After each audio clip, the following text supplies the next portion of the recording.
How much money did Hunter Biden and his associates receive from the Romanian company you identified?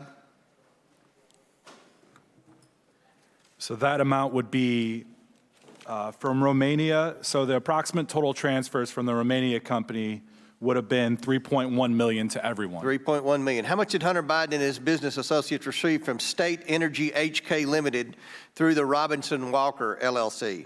So total transfers from State Energy HK to Rob Walker was $3 million. $3 million. Was there a $100,000 payment from CEFC Infrastructure to Owasco PC, Hunter Biden's professional corporation? Yes, Chairman. Approximately how much was transferred to Hunter Biden and his business associates through Hudson West 3? So the total transfers from Hudson West 3 to everyone was $3.7 million. $3.7 million. How much money did Hunter Biden and his business associates receive from the Ukrainian company Burisma? Burisma paid to everyone involved $6.5 million. $6.5 million. Burisma also paid Blue Star Strategies and a law firm hundreds of thousands of dollars, bringing the total Burisma payments to over $7 million.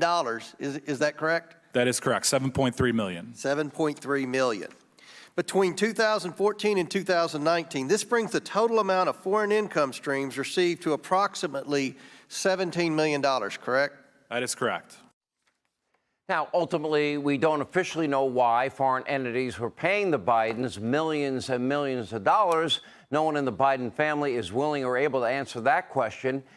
In so many cases, we know they had no experience at all in the partnerships that paid them millions, and it certainly wasn't Hunter's expertise in anything. At the time of these payments, he was an unreliable crackhead. It also is unclear why any other member of the Biden family was receiving foreign cash through shell corporations, given their, quote, limited abilities. And between Joe, Hunter, the weaponized DOJ, the politicized FBI, we are now witnessing in this country the single biggest abuse of power scandal in modern American history and corruption, and yet congressional Democrats, they don't seem to care. For them, protecting the big guy is way more important than ever doing the right thing. They lack the courage. They have no moral compass from today's whistleblowers. And to think, it wasn't that long ago when Democrats revered whistleblowers, even hearsay whistleblowers. Well, as it all turns out, it was all an act, and now we're suffering through one of the most corrupt administrations in the history of this country. But I can tell you tonight that the walls are beginning to close in very tight on the entire Biden family syndicate. We expect maybe Devin Archer will be speaking next week. Anyway, here with more, House Oversight Committee Chairman James Comer. Sir, great to have you. Thanks, Chairman. Okay, so we hear from these two courageous whistleblowers today, one a Democrat, which was interesting. We heard from an FBI agent. We have a 1023 form. We have WhatsApp messages. You have suspicious activities reports and shell companies. Tell us, map out where this is all headed. Well, we've accumulated a ton of evidence.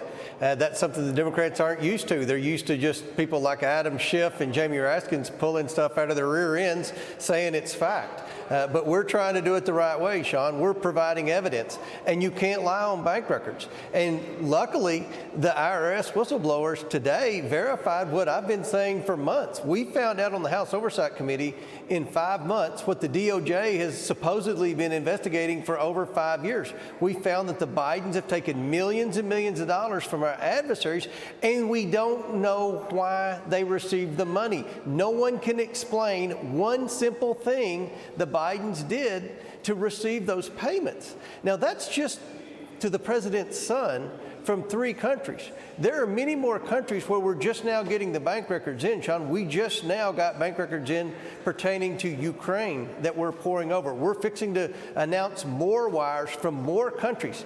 And you also have the president's brother. I mean, this is millions and millions of dollars that they never paid taxes on, and they can't account for a single penny of what they did to receive the money. All roads lead to Joe Biden, and still the president won't even admit that his family received this money. Okay, now we all know about Joe bragging on tape that he leveraged $1 billion taxpayer dollars to get a prosecutor in Ukraine fired. Right.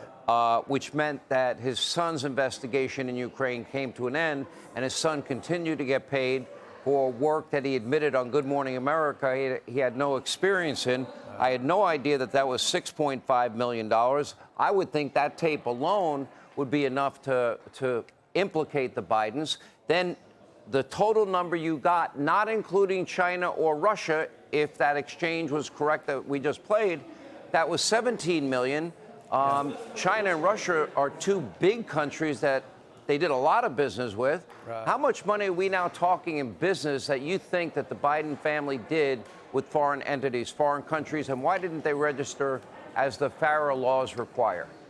They didn't register. That's another violation. Both the president's son and his brother have definitely committed the Foreign Agents Registration Act violation. Aren't they That's charged, a felony. Congressman? Well, that's a great question. And the IRS whistleblowers thought they should be charged too. This investigation by the IRS has been obstructed from the start, and they confirmed what I've been complaining on your show for months, Sean, that the Biden lawyers, the DOJ, the FBI, they're doing everything they can to intimidate witnesses, to obstruct our investigation. Just this week when we had the transcribed interview with the retired FBI agent who confirmed what the whistleblower said, right before he came in to do the transcribed interview, he got a letter from the FBI telling him not to cooperate with the Oversight Committee. I mean, there is example after example of the government stepping in, covering up all of the corruption that the Biden family's committed. All right. I want to know, how much money do you believe the Biden family did in these foreign business deals? How much money are we talking about? And how much money do we think went to Joe? Because Hunter complains bitterly he gave half his income to Pops and had to pay for Pops' home repairs. And the big guy, and I'm sitting here next to my father in the WhatsApp message. Do you believe you'll be able to tie this money to Joe? And how much money in total? My exit question.